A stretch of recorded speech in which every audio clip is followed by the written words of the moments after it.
જો સરપંચની ચૂંટણી હું સી રીતે જીત્યો ને એ રીતે જ લડવાની તમારે તો જ તમે ડેલિકેટ બનશો. ન તો આપણા ગામમાં ડેલિકેટની ચૂંટણી જીતવી કોઈ રમતની વાત નહીં. સમજણ પડી? આવો સરપંચ આવો.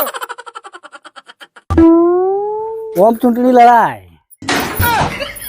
સરપંચ બેહો બેહો સાહેબ.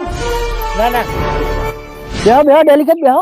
ગઈ વખતની ચૂંટણી તમે મને બહુ ભારે અને સારામાં સારા વોટથી મને જીતાડ્યો અને મને સરપંચ તમે બનાવ્યો હતો. તો જુઓ આ વખતની ડેલિકેટની ચૂંટણીના હવે 2 મહિના વાર છે.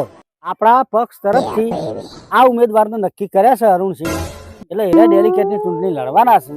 એટલે એમને વોટ આલી અને બીજા બનાવજો.